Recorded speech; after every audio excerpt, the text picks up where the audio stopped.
Editorial 2020 November 26 വ്യാഴം. പോപ്പിന്റെ സഹാനുഭൂതിയും communist ചൈനയും. പീഡിത ജനതയോട് അനുതാപം പ്രകടിപ്പിച്ചുകൊണ്ടുള്ള ഫ്രാൻസിസ് മാർപ്പാപ്പയുടെ പരാമർശങ്ങൾ ചൈനയിലെ കമ്മ്യൂണിസ്റ്റ് സമഗ്രാധിപത്യ ഭരണകൂടത്തെ ചൊടിപ്പിച്ചിരിക്കുന്നു. കോവിഡാനന്തര ലോകത്തിന്റെ പുനർനിർമ്മിതിയെക്കുറിച്ച് പ്രതീക്ഷകൾ പ്രകടിപ്പിക്കുന്ന let's dream the path to a better future എന്ന അടുത്ത മാസം പുറത്തിറങ്ങുന്ന കൃതിയിലാണ് ലോകത്തിന്റെ വിവിധ ഭാഗങ്ങളിൽ ഭരണകൂട ഭീകരതയ്ക്ക് ഇരയാകുന്ന ജനവിഭാഗങ്ങളെ പോപ്പ് പരാമർശിച്ചത്. കൂടെ പീഡിത ജനതയെക്കുറിച്ച് ഞാൻ ഓർക്കാറുണ്ട്. റോഹിംഗ്യകൾ, പാവപ്പെട്ട ഉയ്ഗൂറുകൾ, യസീദികൾ എന്ന് കുറിച്ച പോപ്പ് ഈജിപ്തിലെയും പാകിസ്ഥാനിലെയും ക്രൈസ്തവ യാതനകളും പങ്കുവെക്കുന്നു. അധർമ്മവും ദുരിതവും രോഗാതുരതയും ഒറ്റപ്പെടലും അനുഭവിക്കുന്ന ഇടങ്ങളിലേക്ക് ലോകത്തിന്റെ നോട്ടം എത്തണമെന്ന് ക്രൈസ്തവ ലോകത്തിന്റെ അധ്യക്ഷൻ നിർദ്ദേശിക്കുന്നു.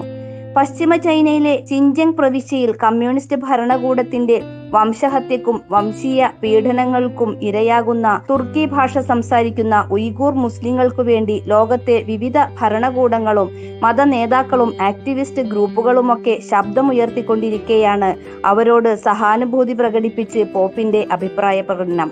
തദ്ദേശീയ മുസ്ലിങ്ങളെ മത സാംസ്കാരിക പാരമ്പര്യത്തിൽ നിന്ന് നിർമുക്തമാക്കാനും വഴങ്ങാത്തവരെ നിർമൂലനം ചെയ്യാനുമായി ചൈന പ്രത്യേകം കോൺസെൻട്രേഷൻ ക്യാമ്പുകൾ തുറന്നിരിക്കുകയാണ്. 10 ലക്ഷത്തിലധികം പേരെ മൗലികാവകാശങ്ങൾ ഹനിച്ച് ആട്ടിത്തെളിച്ച് അടച്ചിടുന്ന ഈ ക്യാമ്പുകളിൽ മതവും സംസ്കാരവും വെടിഞ്ഞ് കമ്മ്യൂണിസത്തിന്റെയും രാജ്യത്തിന്റെയും ആജീവനാന്ത നേതാവായി വാഴുന്ന ഷീ ജിൻപിങ്ങിനോടും ഹാൻ ദേശീയതയോടും കൂറുപുലർത്താനുള്ള പരിശീലനം നൽകി വരികയാണ്. തദ്ദേശീയരുടെ മത, സാമൂഹിക, സാംസ്കാരിക തനിമ കൈയൊഴിഞ്ഞ് കമ്മ്യൂണിസത്തിന്റെ ഒറ്റയച്ചിൽ അവരെ വാർത്തെടുക്കുന്ന ഈ കേന്ദ്രത്തിലെ കൊടിയ മനുഷ്യാവകാശ പീഡനങ്ങൾക്കെതിരെ ലോകത്തിന്റെ നാനാഭാഗത്തു നിന്നും ശബ്ദമുയരുന്നുണ്ട്. എന്നാൽ ഭീകരതയിൽ നിന്നും മത തീവ്രവാദത്തിൽ നിന്നും മുക്തരാക്കി ഉയ്ഗൂറുകൾക്ക് തൊഴിൽ പരിശീലനം നൽകുകയാണെന്നാണ് കമ്മ്യൂണിസ്റ്റ് വക്താക്കളുടെ മറുന്യായം. തൊഴിലധിഷ്ഠിത വിദ്യാഭ്യാസ കേന്ദ്രങ്ങൾ എന്ന പേരിൽ 2017 ആരംഭിച്ച ഈ ക്യാമ്പുകളിൽ ചൈനീസ് ലിപിയായ മന്ദാരിനും കമ്മ്യൂണിസ്റ്റ് ആശയങ്ങളും അടിച്ചേൽപ്പിക്കുന്ന മസ്തിഷ്ക പ്രക്ഷാളനമാണ് മുഖ്യ അജണ്ട. കൂടെ തൊഴിൽ പരിശീലനം നൽകി നിശ്ചിത കാലത്തിനു ശേഷം ഫാക്ടറികളിൽ നിർബന്ധിത തൊഴിലിനയക്കുകയാണ്. സിൻജിങ്ങിലെ കമ്മ്യൂണിസ്റ്റ് പാർട്ടിയുടെ നേതൃത്വത്തിൽ ഉയ്ഗൂറുകാരെ പിടികൂടി ക്യാമ്പിലടച്ച് പീഡിപ്പിക്കാനും പ്രത്യേകം ദണ്ഡന സമിതികൾക്ക് ഔദ്യോഗികമായി തന്നെ രൂപം നൽകിയിരിക്കുന്നു. ക്യാമ്പുകളിൽ മർദ്ദനവും ലൈംഗിക പീഡനവും തൊഴിൽ മേഖലയിൽ കൊടിയ അത്യാചാരങ്ങളും നടന്നുവരുന്നതായി international consortium of investigative journalist വെളിപ്പെടുത്തിയിരിക്കുന്നു. ഉയ്ഗൂറുകളെ കുറിച്ച വിവരങ്ങൾ ശേഖരിച്ച് ഡാറ്റാബേസുകൾ തയ്യാറാക്കി നിർമ്മിത ബുദ്ധി സാങ്കേതികവിദ്യയുടെ നവീന മാർഗങ്ങൾ ഉപയോഗിച്ചുകൊണ്ടുള്ള നിരന്തര വേട്ടയാണ് നടന്നുകൊണ്ടിരിക്കുന്നതെന്ന് ചൈന കേബിളുകൾ ഉദ്ധരിച്ച് സംഘടന പുറം ലോകത്തെ അറിയിച്ചിരിക്കുന്നു.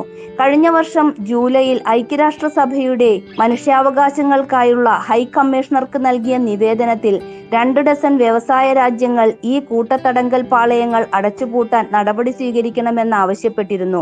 ഈ സാഹചര്യത്തിലാണ് പോപ്പ് ഉയ്ഗൂറുകളെ കുറിച്ച് വേപതു പൂണ്ടത്. എന്നാൽ പോപ്പിന്റെ പരാമർശം അടിസ്ഥാനരഹിതമാണെന്ന് തള്ളുകയാണ് ചൈന. രാജ്യത്തെ എല്ലാ വംശീയ വിഭാഗങ്ങളും നിലനിൽപ്പിനും വികസനത്തിനുമുള്ള അവകാശങ്ങളും മതവിശ്വാസ സ്വാതന്ത്ര്യവും അനുഭവിക്കുന്നുണ്ടെന്നും വിദേശകാര്യ വക്താവ് ഴാവോ ലിജിയാൻ പ്രതിഷേധ പ്രസ്താവനയിൽ അറിയിച്ചു. ഉയ്ഗൂർ പീഡനത്തിനെതിരെ ലോകം മുഴുവൻ മുന്നോട്ട് വന്നിട്ടും മുസ്ലിങ്ങളെ പോലെ കത്തോലിക്ക മതക്കാരും പീഡിപ്പിക്കപ്പെട്ടിട്ടും ചൈനക്കെതിരെ പോപ്പ് ഇതുവരെ പരാമർശമൊന്നും നടത്തിയിരുന്നില്ല.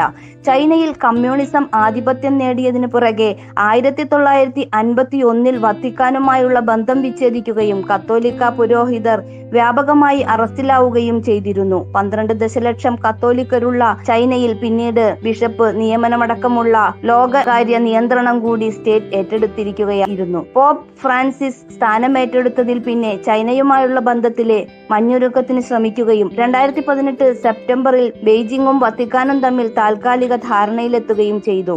ചൈനയുടെ കമ്മ്യൂണിസ്റ്റ് ഇരുമ്പ് മറക്കുന്ന ചേർന്ന രീതിയിൽ മുദ്ര വെച്ച് കൈമാറിയ കരാറിന്റെ വിശദാംശങ്ങൾ ലോകത്തിനു മുന്നിലില്ല. ബിഷപ്പ് നിയമനത്തിൽ വത്തിക്കാനും അഭിപ്രായം പറയാം എന്ന വിവരം മാത്രമാണ് പുറത്തുള്ളത്. ഇതനുസരിച്ച് ചൈന നിയോഗിച്ച 8 പുരോഹിതർക്ക് വത്തിക്കാൻ അംഗീകാരം നൽകി. പകരം വത്തിക്കാന്റെ സമ്മതത്തോടെ 2 ബിഷപ്പുമാരെ ചൈന നിയമിക്കുകയും ചെയ്തു. അമേരിക്കയിലെ ട്രംപ് ഭരണകൂടത്തെ വത്തിക്കാന്റെ നീക്കം അരിശം കൊള്ളിച്ചിരുന്നു. എന്നാൽ അതിന് ചെവി കൊടുക്കാതെ കഴിഞ്ഞ മാസം വത്തിക്കാൻ ചൈന കരാർ പുതുക്കി.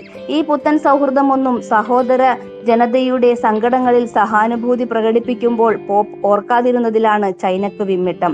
യഥാർത്ഥത്തിൽ മതവിശ്വാസികളോടുള്ള അസഹിഷ്ണുതകളുടെ പട്ടികയിൽ ഉൾപ്പെടുത്തുന്നതിൽ അസ്വസ്ഥപ്പെടാനല്ല, അതിനിടയാക്കുന്ന സ്വയംകൃതാനർത്ഥങ്ങളിൽ നിന്ന് വിട്ടുനിന്ന് മനുഷ്യത്വവും മാന്യതയും പ്രകടിപ്പിക്കാനാണ് കമ്മ്യൂണിസ്റ്റ് ചൈന തിടുക്കം കാണിക്കേണ്ടത്.